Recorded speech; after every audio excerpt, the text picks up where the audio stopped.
स्वागत है दोस्तों आपका अपने चैनल BSS स्टडी पर। मैं हूं शैलेश कुमार। कैसे हैं आप लोग? हम लोग बात कर रहे थे पॉलिटी में बात कर रहे थे हम लोग संविधान सभा की। संविधान सभा का पार्ट 1 हम लोगों ने पढ़ चुका था।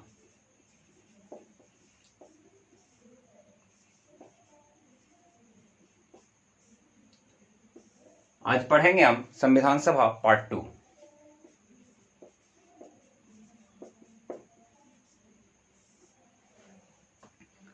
थोड़ा सा पिछले वाला वीडियो का रिकैप कर लेते हैं। हुआ क्या था पिछले वीडियो में? 9 दिसंबर 1946 ईस्वी को संविधान सभा की पहली बैठक हुई। ठीक है, 9 दिसंबर 1946 ईस्वी को संविधान सभा की पहली बैठक हुई, जिसकी अध्यक्षता डॉक्टर सच्चिदानंद सिन्हा ने किया था। क्यों किया था? क्योंकि वे सभा के सबसे बुजुर्ग सदस्य थे। ठीक है, दूसरी बैठक हुई आपका 11 दिसंबर 1946 ईस्वी को, जिसकी बैठक किसने की थी? जिसकी अध्यक्षता क्या था? इसमें इसका खास बात यह था कि इसमें डॉक्टर राजेंद्र प्रसाद को अस्थायी अध्यक्ष चुन लिया गया था। ठीक है, और एक हुआ था 13 दिसंबर 1946 ईस्वी को। ठीक है, इसकी खास बात यह थी कि इसमें पंडित नेहरू ने उद्देश्य प्रस्ताव पेश किया था। ठीक है, यहां तक अपन पढ़ चुके थे, यहीं तक पढ़े थे। ठीक है, आगे बात करते हैं क्या? हाँ, एक चीज और खास बात यह था पहली बैठक में, ये जो पहली बैठक हुआ था इसका मुस्लिम लीग ने विरोध किया था। ठीक है, 9 दिसंबर 1946 ईस्वी को संविधान सभा की जो पहली बैठक हुई उसका मुस्लिम लीग ने विरोध किया था। मुस्लिम लीग में टोटल कितने सदस्य थे? मुस्लिम लीग में टोटल 73 सदस्य थे। ठीक है, मुस्लिम लीग में टोटल कितना सदस्य थे? 73 सदस्य थे। मुस्लिम लीग ने पहले बैठक का विरोध किया तो विंस्टन चर्चिल ने कहा था कि संविधान सभा की बैठक ऐसा लग रहा है मानो कि एक ऐसा विवाह है जिसकी दुल्हन ही गायब है। यह संविधान सभा की पहली बैठक के बारे में कहा था। किसने? विंस्टन चर्चिल ने। क्या कहा था? कि संविधान सभा की बैठक ऐसा लग रहा है मानो कि एक ऐसा विवाह है जिसकी दुल्हन ही गायब है। ठीक है, उसके बाद हम बात करते, विंस्टन चर्चिल वही था जिसने महात्मा गांधी को अर्धनग्न फकीर कहा था। ठीक है, विंस्टन चर्चिल वही था जिसने महात्मा गांधी को अर्धनग्न फकीर कहा था।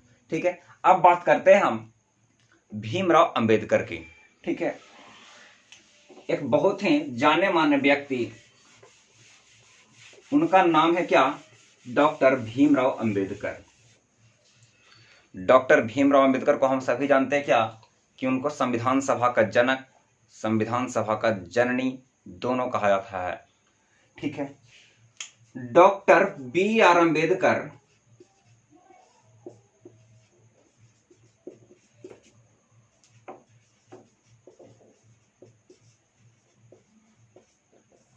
सर्वप्रथम बॉम्बे से चुनाव लड़ते हैं संविधान सभा के लिए, जिसमें उनको हार का सामना करना पड़ता है। उसके बाद वह मुस्लिम लीग की सहायता से बंगाल का एक जगह था जयसुर कुलना, वहां से चुनाव लड़ते हैं और वे मुस्लिम लीग की सहायता से चुनाव जीत जाते हैं। मुस्लिम लीग की सहायता से चुनाव जीतने के बाद वो संविधान सभा में जाएंगे। ठीक है, तो जब ये संविधान सभा के लिए जब चुनाव लड़ते हैं जयसुर कुलना से, जो कि उस समय अविभाजित भारत में, ये भारत का ही पार्ट था, बंगाल का।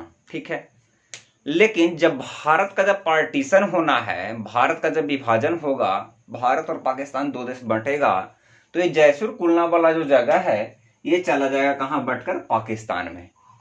जब जयसुर कुलना भारत का अंग नहीं रहा तो डॉक्टर भीमराव अंबेडकर कैसे रह जाएंगे? संविधान सभा के अंग नहीं रह पाएंगे। इसलिए उस समय संविधान सभा के संवैधानिक सलाहकार थे डॉक्टर BN राव, है ना। डॉक्टर BN राव ने राजेंद्र प्रसाद से यह कहा कि अंबेडकर का योगदान संविधान निर्माण में जरूरी है। क्या कहा? कि अंबेडकर का योगदान संविधान निर्माण में जरूरी है। ठीक है, इसलिए अंबेडकर का होना संविधान सभा में जरूरी है। डॉक्टर राजेंद्र प्रसाद क्या करते हैं कि उस समय बॉम्बे के एक प्रधानमंत्री थे, है ना, बॉम्बे के तत्कालीन प्रधानमंत्री को राजेंद्र प्रसाद पत्र लिखते हैं। उस समय बॉम्बे के तत्कालीन प्रधानमंत्री कौन थे? बीजी खैर। क्या नाम था उनका? बीजी खैर।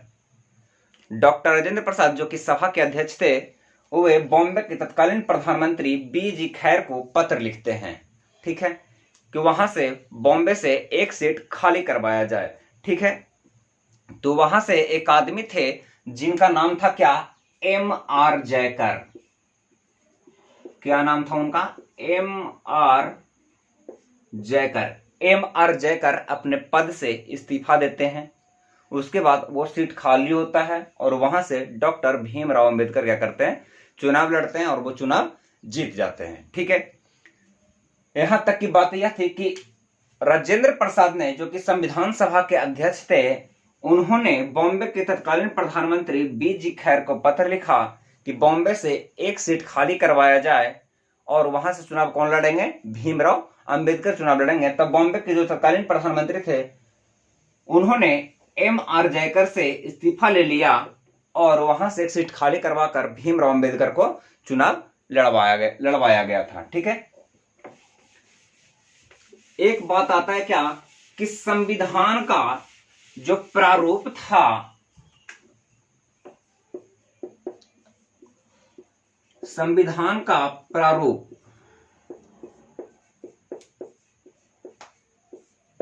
किसने तैयार किया था?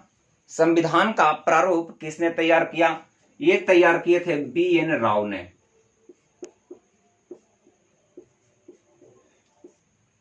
हालांकि ये संविधान सभा के सदस्य नहीं थे, लेकिन इन्होंने संविधान का प्रारूप तैयार किया था, ठीक है। एक बात करते हैं क्या, एक वर्ड आता है प्रारूप समिति। ठीक है, इसी को क्या बोलते हैं? पांडुलेखन समिति।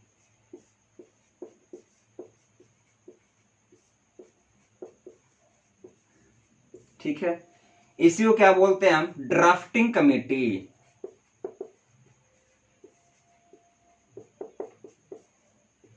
ड्राफ्टिंग कमेटी, प्रारूप समिति, पांडुलेखन समिति और ड्राफ्टिंग कमेटी के अध्यक्ष कौन थे? डॉक्टर भीमराव अंबेडकर। कौन थे अध्यक्ष? B.R. अंबेडकर। इसके अध्यक्ष थे कौन? B.R.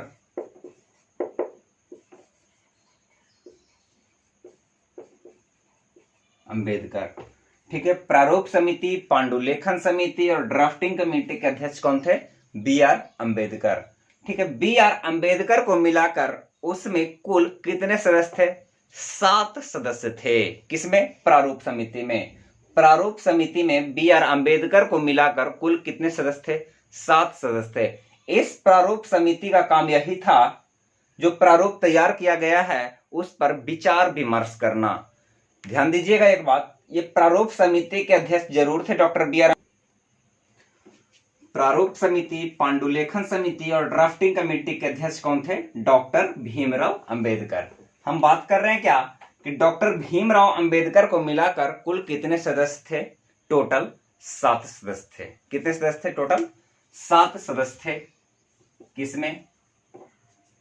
टोटल 7 सदस्य थे ये पांडुलेखन समिति में।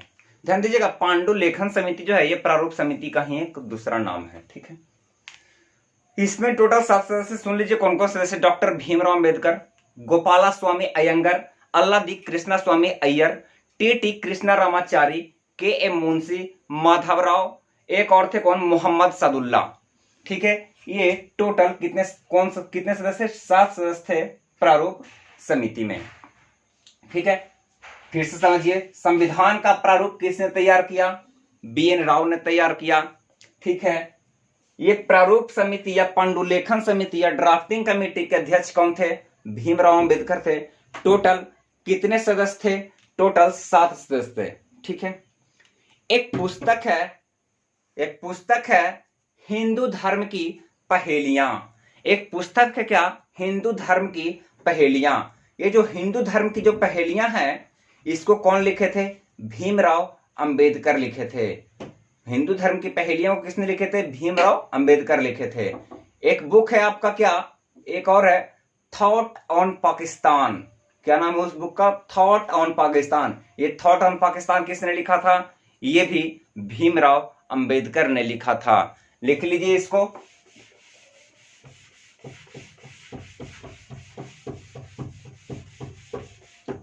ये थॉट ऑन पाकिस्तान किसने लिखा था?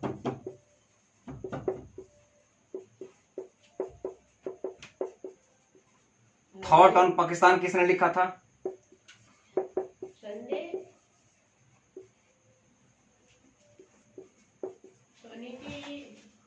थॉट ऑन पाकिस्तान किसने लिखा था? भीमराव अंबेडकर ने लिखा था।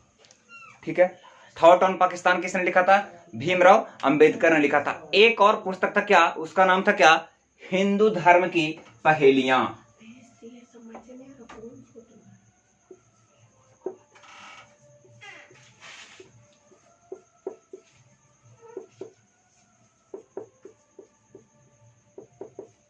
हिंदू धर्म की पहेलियां, इसके भी लेखक कौन थे?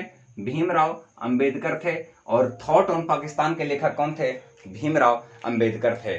ठीक है, एक क्वेश्चन आता है क्या कि संविधान सभा में जो थे कुल कितने महिलाएं थी? हो सकता है क्वेश्चन पूछ दे, संविधान सभा में कुल कितने महिलाएं थी? तो संविधान सभा में कुल 15 महिलाएं थी। ठीक है, संविधान सभा में कुल कितने महिलाएं थी? ये 15 महिलाएं थी। ठीक है, इसमें एकमात्र मुस्लिम महिला थी। इसमें एकमात्र मुस्लिम महिला थी। कौन? उसका नाम था क्या? बेगम अय्याज रसूल। उसका नाम था क्या? बेगम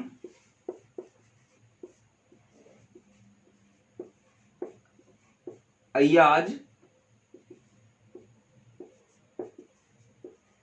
रसूल। ठीक है, क्या संविधान सभा में कुल कितने महिलाएं थी? 15 महिलाएं थी। उसमें कुल संविधान सभा में कुल 15 महिलाएं थी। उसमें मात्र मुस्लिम एकमात्र महिला थी, उसका नाम क्या था? बेगम अय्याज रसूल। ठीक है, 26 नवंबर 1949 ईस्वी को 26 नवंबर 1949 ईस्वी को भारत का संविधान आंशिक रूप से लागू हुआ। क्या? 26 नवंबर 1949 ईस्वी को भारत का संविधान आंशिक रूप से लागू हुआ। इसलिए हम आज भी 26 नवंबर को भारत में विधि दिवस के रूप में मनाते हैं। क्या? विधि दिवस के रूप में मनाते हैं। ठीक है, 26 नवंबर 1949 ईस्वी को भारत का संविधान आंशिक रूप से लागू हुआ। कैसे लागू हुआ? आंशिक रूप से।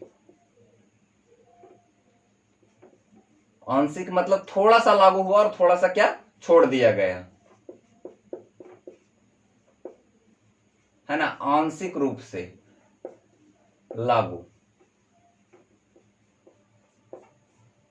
आंशिक रूप से लागू, है ना? भारत का संविधान 26 नवंबर 1949 ईस्वी को आंशिक रूप से लागू हुआ।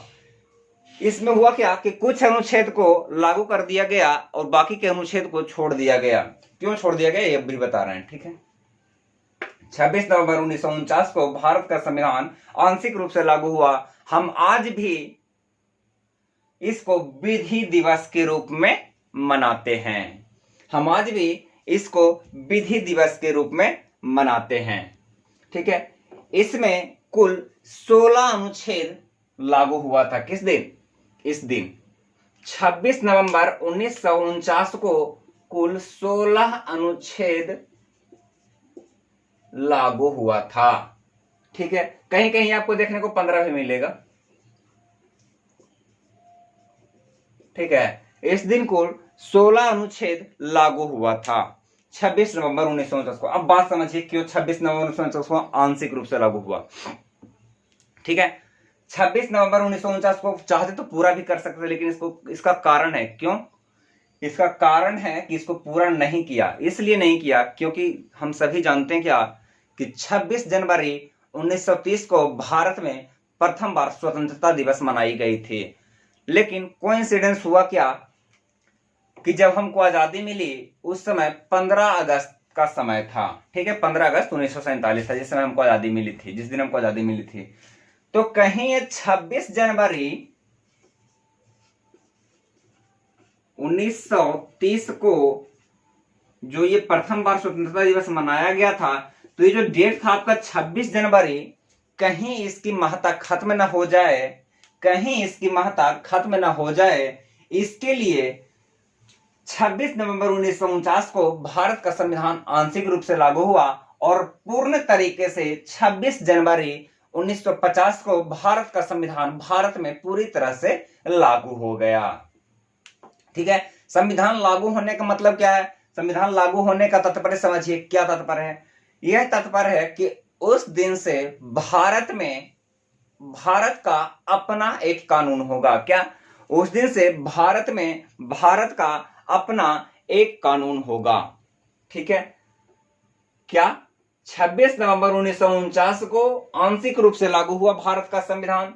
26 जनवरी 1930 को प्रथम बार भारत में स्वतंत्रता दिवस मनाई गई थी। इस कारण से इसको आंशिक रूप से लागू करके छोड़ दिया गया कि बाकी का 26 जनवरी दिन अपना कर लेंगे। अगर ये 26 जनवरी दिन नहीं होता, 26 जनवरी की तारीख को नहीं होता, तो आज तक हम लोग इस चीज को भूल चुके होते कि 26 जनवरी को भी कुछ हुआ था ऐसा हमारे देश में। ठीक है, इसलिए इसको छोड़कर यहां पर 26 जनवरी 1950 को सभी संविधान, भारत का संविधान पूरी तरह से लागू करने का निर्णय लिया गया था। ठीक है, आगे देखिएगा 24 जनवरी, इसको भी छोड़िए, है ना। ठीक है, 24 जनवरी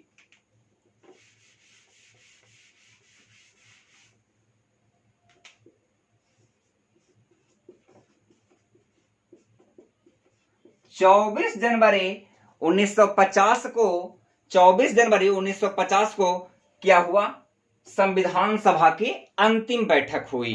ठीक है, 24 जनवरी 1950 को संविधान सभा की अंतिम बैठक हुई, जिसमें 284 सदस्यों ने हस्ताक्षर किया था। जिसमें 284 सदस्यों ने हस्ताक्षर किया था। संविधान सभा की अंतिम बैठक किस दिन हुई? 24 जनवरी 1950 को। ठीक है, जिसमें 284 सदस्यों ने इस पर, संविधान पर क्या किया था? हस्ताक्षर किया था। सबसे अंतिम बार हस्ताक्षर कौन किए थे? भारत के जो राष्ट्रपति बनने वाले थे, अभी राष्ट्रपति बने नहीं है। राष्ट्रपति कब बनेंगे? 26 जनवरी के दिन राष्ट्रपति बनेंगे। ठीक है, हालांकि उनको डिसाइड कर लिया गया था कि राष्ट्रपति बनना उन्हीं को है। ठीक है, 24 जनवरी 1950 को अंतिम बार हस्ताक्षर कौन किए थे? राजेंद्र प्रसाद।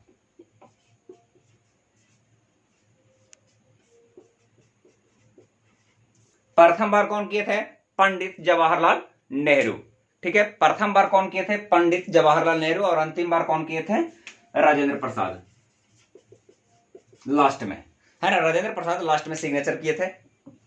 ठीक है, 24 जनवरी 1950 को तो साइन हो गया। अब 26 जनवरी 1950 को क्या होगा? हमारा संविधान लागू होगा, जिसको हम क्या मनाएंगे? गणतंत्र दिवस के रूप में मनाएंगे। ठीक है, 26 जनवरी 1950 ईस्वी को, 26 जनवरी 1950 को भारत में भारत का अपना संविधान लागू होगा। क्या? भारत में भारत का अपना संविधान लागू होगा 26 जनवरी 1950 को। तो आप बोलिएगा कि 15 अगस्त 1947 और 26 जनवरी 1950, इतने बीच का जो समय था, 15 अगस्त 1947 और 26 जनवरी 1950 के बीच का जो समय था, इसमें क्या हुआ, इसमें कैसा शासन चला, इसमें कौन सा नियम कानून चला। क्योंकि हम जान रहे क्या कि हमारा देश 15 अगस्त को आजाद हो गया अंग्रेजों से, ठीक है, लेकिन हमारे देश में कानून व्यवस्था कब लागू हुआ, संविधान कब लागू हुआ, 26 जनवरी 1950 को। और ये आप भली भांति जानते हैं, किसी भी राज्य को चलाने के लिए एक निश्चित कानून व्यवस्था का होना लाजमी है। जब तक कानून व्यवस्था रहेगा नहीं, तब तक राज्य सुचारू रूप से चल नहीं सकता है। तो आप बोलेगा इस दरमियान में कौन सा कानून चला हमारे ऊपर, तो एक अधिनियम था आपका, क्या, भारत शासन अधिनियम।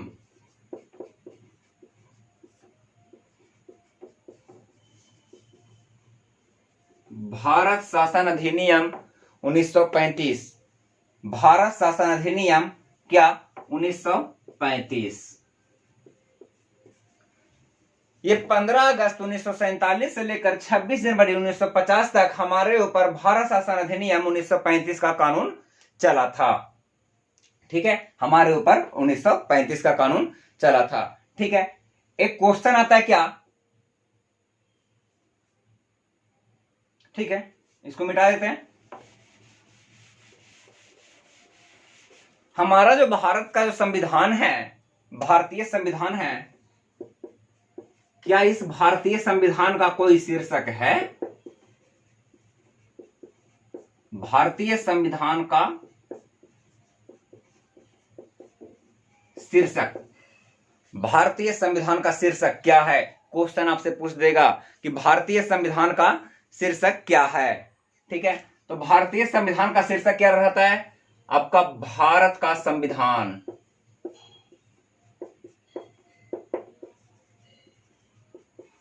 भारत का संविधान। ठीक है, भारतीय संविधान का शीर्षक क्या है? भारत का संविधान। क्या यह कोई आर्टिकल में लिखा गया है? क्या यह कोई अनुच्छेद में लिखा गया है? तो हाँ, ये लिखा गया है। अनुच्छेद कितना में? ये लिखा गया है आपका आर्टिकल 393 में। ठीक है, भारत में, भारत का एक अपना संविधान है जिसका नाम क्या है, शीर्षक क्या है उसका? भारत का संविधान। ठीक है, ये भारत का संविधान ही ये भारतीय संविधान का शीर्षक होगा। ये बात कितना में लिखा गया है? आर्टिकल 393 में लिखा गया है। ठीक है, और ये भारत शासन अधिनियम 1935 चला था। 15 अगस्त 1947 से लेकर 26 जनवरी 1950 तक। यह आर्टिकल कितना में लिखा गया आपका? यह आर्टिकल लिखा गया है 394 में। ठीक है, ये लिखा गया है आर्टिकल 394 में। तो अब बोलिएगा अब यह आर्टिकल क्या है? तो अब यह आर्टिकल नहीं है। जिस दिन 26 जनवरी 1950 को हमारे देश का संविधान लागू हुआ, उस समय ही ये स्वतः ही ये आर्टिकल समाप्त हो गया। ठीक है, इसको समाप्त नहीं करना पड़ा। क्या हो गया? इसको समाप्त नहीं करना पड़ा, ये ऑटोमेटिक समाप्त हो गया। क्योंकि ऐसा था क्या कि कितने वर्षों के लिए था आर्टिकल 394? ये 15 अगस्त 1947 से लेकर 26 जनवरी 1950 के लिए ही यह आर्टिकल वैलिड था। उसके बाद जब अपना शासन, अपना संविधान लागू हो जाएगा, तो ये सब जो अनुच्छेद है ये स्वतः ही समाप्त हो जाएगा। ठीक है, इसको समाप्त नहीं करना पड़ेगा। जो भी है, ये आर्टिकल अब नहीं है, आर्टिकल 394 अब नहीं है। ठीक है, अब देखिए किसने क्या कहा, किसने क्या कहा, किसको? भारत के संविधान को। ठीक है, विंस्टन चर्चिल ने हमारे संविधान को एक जाति की संस्था कहा था। क्या? विंस्टन चर्चिल ने भारत के संविधान को एक जाति की संस्था कहा था। लिख देते हैं, एक जाति की संस्था किसने कहा? एक जाति की संस्था किसने कहा? विंस्टन चर्चिल ने।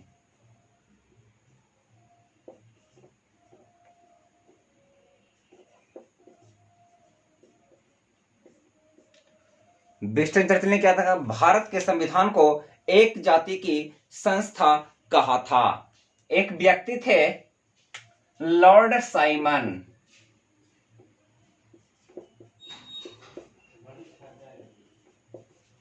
एक व्यक्ति थे क्या, लॉर्ड साइमन। उसने क्या कहा था, हिंदुओं की संस्था।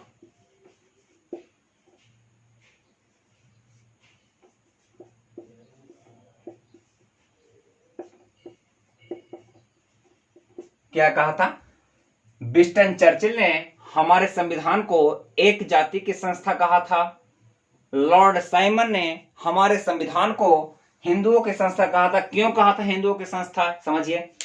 संविधान सभा में जितने सदस्य थे उनमें ज्यादातर क्या थे, हिंदू थे, ठीक है। इसलिए लॉर्ड साइमन ने क्या कहा था, इसको हिंदुओं की संस्था कहा था। एक व्यक्ति थे क्या, ग्रेनुअल ऑस्टिन।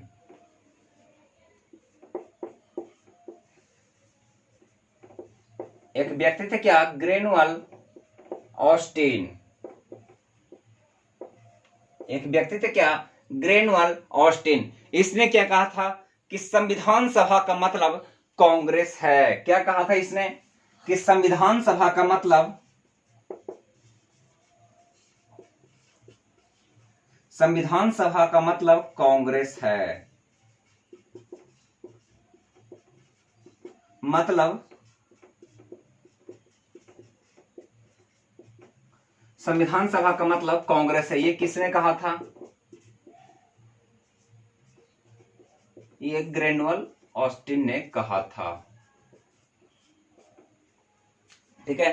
संविधान सभा का मतलब कांग्रेस है, ये किसने कहा था, ग्रेनुअल ऑस्टिन ने कहा था। ये जो ग्रेनुअल ऑस्टिन है, इनका एक बुक है, उसका नाम है Indian constitution on the corner, ठीक है। Indian constitution on the corner, ठीक है। ये एक बुक है ग्रेनुअल ऑस्टिन की, ठीक है। आगे देखिए, आगे की बातें हम करेंगे क्वेश्चन के ऊपर, ठीक है। जो क्वेश्चन जो कैसे कैसे पूछा जाता है, ठीक है, क्वेश्चन कैसे कैसे पूछा जाता है आपका संविधान से रिलेटेड, उसकी हम बात करेंगे अगले वीडियो में। बात करेंगे कुछ 10-15 मिनट का आपका वीडियो होगा, उसमें हम इसकी बात करेंगे। क्या ये जो संविधान सभा जो आपका टॉपिक है, इस संविधान सभा से किस तरह से क्वेश्चन पूछा जाता है, इसकी हम चर्चा करेंगे अगले वीडियो में, ठीक है। और कुछ इसकी जरूरी बातें हैं, उसकी ही बातें हम करेंगे। मोटा मोटी क्या है कि मेनली आपका टॉपिक खत्म हो चुका है, ठीक है। बाकी का जो सार है उसकी बात हम अगले वीडियो में करेंगे। पार्ट 3 बनाएंगे, उसका पार्ट 3 बना के हम आपको बताएंगे किस तरह से क्वेश्चन पूछा जाता है, ठीक है। अभी के लिए बाय, टेक केयर।